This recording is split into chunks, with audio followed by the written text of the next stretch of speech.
What's up, guys? Hopefully, everyone's having a good Thursday morning here. Just give it a second and then I'll get started. Let Facebook do its thing here for just a few seconds. I'm not sure how many people will hop on the live, but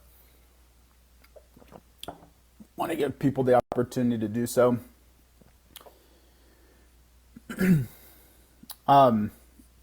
I might have a few minutes, depends on, how long I talk, which is always a wild card, but I might have a little bit of time for Q&A. So if you are on the live and you want to ask questions, just put it in the comments and I'll be sure to get to them if there is time available. I have to hop off here pretty much a few minutes after this call for another call I have scheduled. So that being said, guys, I'm going to hop in, and one thing that I wanted to share that I see, I've seen this for a long time, but a lot of people, especially with nutrition, oftentimes I hear these things like, I know what I should be doing, I just need to do it. And interestingly enough, I find that not to be true.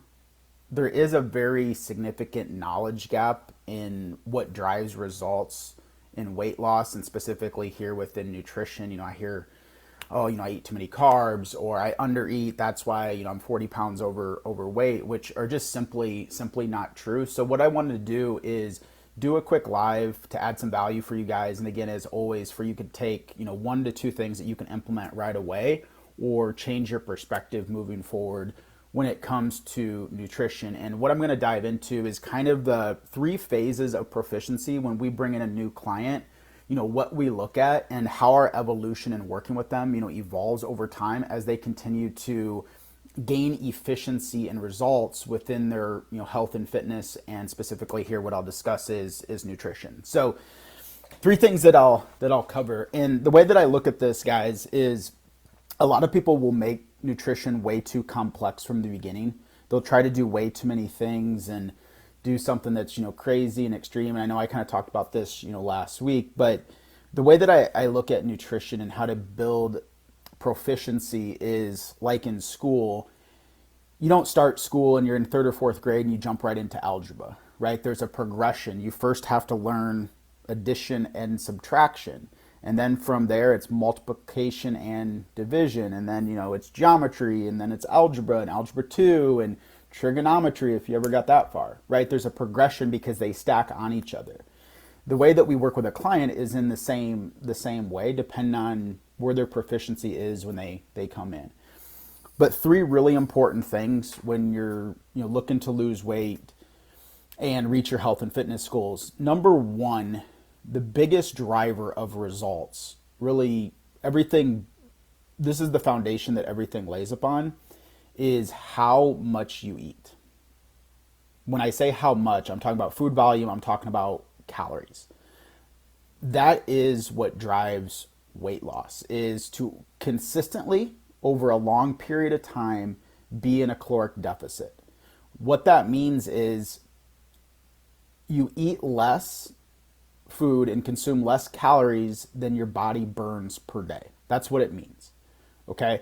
The only way you lose weight is to be in a caloric deficit over a period of time. And I might say that, 5 or 6 times to drive this point home. But that's why I said when people say, I'm under eating, I just don't eat enough, that's why I can't lose weight. That's impossible. That's not how the human body works. So what it tells me is you're not aware of how much you're eating.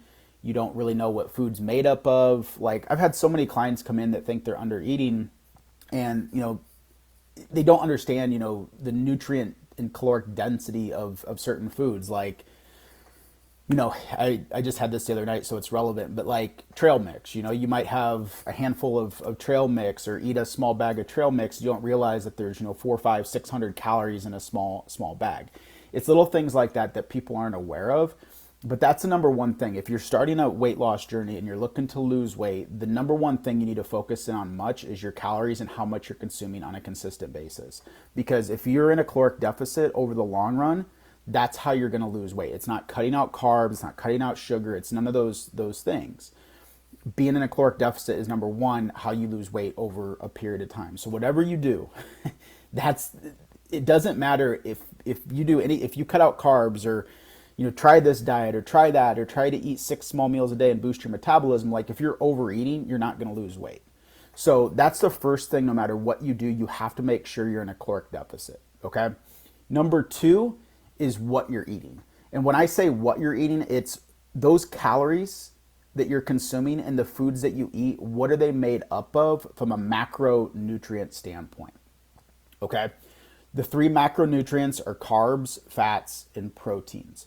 Why this is important, because they all three play a vital role in all areas of your life, your body composition, your strength, your recovery, your energy, right? So once we get a client that's trying to lose weight, they're in a consistent caloric deficit, and they've proven to us and themselves that they can consistently be in that deficit over, sometimes it's 2 weeks, it's 4 weeks, 6 weeks, 8 weeks, whatever the case may be. They've already probably dropped some weight and gotten closer to their goal.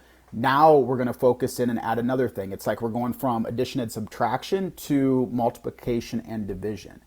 So that's when you want to focus in on, how much protein are you consuming? Carbohydrates, healthy and solid fats. Why this is important is you hear a lot of people talk about, protein. Like you could still be in a caloric deficit and realistically be getting majority of your, say 90% of your calories from carbs.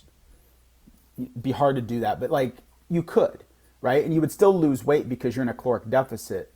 But the problem with that is, depending on what types of carbs you're having, if you're having, carbs with sugar, your energy could be all over the place. If you're not consuming enough protein, adequate levels of protein, it's really hard to gain strength. You're not going to build lean muscle. You're not going to recover great. So that's why it's important to have a healthy mix of all three. And once, like I said, once a client is consistently in a caloric deficit, that's when we'll come in and start to focus in on the three main macronutrients. Okay, making sure they're getting enough protein in, making sure they're getting enough, healthy fats, making sure, their carbohydrates are where they need to be. And again, once they can become proficient with that and consistent with that, because that's really what controls, body composition and building lean muscle and having consistent and sustained, energy, right? So that's number two, and that's 2A. I'm not going to go too far on this to make this way more complex than it needs to be, but I would say 2B, once we get a client that's in a caloric deficit, we got their macronutrients aligned with where they need to be. They're being consistent with that. They're, starting to see progress. That's when we'll take a further look under the hood and look at the makeup of their food and how they're doing as far as micronutrients go.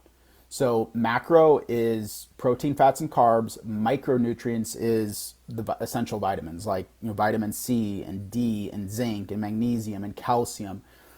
We'll start looking at those sorts of things and then start making adjustments to their food. Like if someone's deficient in vitamin C or they're not getting enough vitamin D, then we'll start adjusting and playing around with that. That's important because, again, micronutrients, I'm sure you guys know, but there's very many reasons as to why there's important, why you don't want to be deficient in vitamin D or C or zinc, especially for women, magnesium, things like that. So that's 2B, what we'll start to focus in on. And then the final thing here to make this really short and hopefully under 10 minutes, once we have a client that's in a caloric deficit, once we have a client that is being efficient and effective with their macronutrients, we got their micronutrients dialed in, they're, getting adequate levels of the micronutrients that they need. The third thing we'll take a look at is when they're eating, okay? A lot of people will focus in on this so much, with fasting or like, pre-workout, post-workout, like all these sorts of things. And it really, doesn't matter until you dial in these other areas. But why we take a look at this and why this is so important, when I say when you're eating, it's like how you're spacing out your meals. How many meals a day are you having? What time of day is your last meal? Because this is really important as far as, energy levels and stuff go. Because again, think about it. Realistically, you could eat one meal 30 minutes before bed, like a huge meal where you could be in a caloric deficit. You could hit your macros perfectly. You could get enough micronutrients in, but you're doing it with one meal. The problem with that is, your energy might suffer, all these sorts of things as far as, spacing out your protein and things like that. So I'm not going to go into this too far, but this is kind of like the last layer that we'll look in with the client. Once they're in a caloric deficit, micronutrients are dialed in, we'll start taking a look at, when they're eating and when they're consuming their calories. Because at this point, it's squeezing as much results as possible, for lack of a better phrase, but like to really take things and optimize things on a higher level, optimize their energy by having a healthy spacing of their meals, right? And like working with clients with their pre-workout nutrition. What are they eating, 30, 45 minutes, an hour before, they work out, finding what works for them. Because over the long run, when you compound it, if you have a really good, pre-workout nutrition in place, that's going to impact your training session. If you fuel your body in the right way, you get, have a snack, you have more energy for your workout. That means you can lift more weight, you can work out longer, you can work out harder, the intensity rises. And if you're consistently doing that over the long run, a month, 3 months, 6 months, 12 months down the road, and we can dial that in, well, obviously, if you're getting stronger, you're lifting more weight, like that's how your body is really gonna change. And then the other thing is important too is working with so many people, that struggle with energy, and there's a lot of inconsistencies when they're eating. One day they'll have 2 meals, the next day they'll have 3 meals and 2 snacks, and it's kind of all over the place. And you have to create some consistency in that, because your body knows, and your body likes routines. Your body likes to know what's happening. It doesn't like to be, thrown off. So this is the final leg of it, to really optimize their nutrition, is looking at when they're eating, how often they're eating, because that's how we can really optimize their energy levels. That's how we can optimize their training sessions, their workout, all those sorts of things. Okay. So hopefully that was helpful. I kept this short, but just to recap, these are, kind of the 3 phases we'll take people through. And this is something that you can do on your own. If I'm you and I'm trying to lose weight, this is what I would do. I mean, first and foremost, I'd focus in on the calories. How much am I eating? Because if you can just get that dialed in, you can lose weight in and itself just by focusing on that 100%. Okay. Second thing is, maybe once you become proficient in that and you're like, hey, I proved to myself I can consistently be in a caloric deficit, that's when you might want to start playing around and adjusting and being aware of your macronutrients, your protein, your fats and carbs. Then, like I said, in the final part of 2B, which I labeled it, is micronutrients. Take a look at your food and look at things like, okay, vitamin D, vitamin C, all those sorts of things are important. And then again, once you become proficient in that, you're like, hey, I'm in a caloric deficit.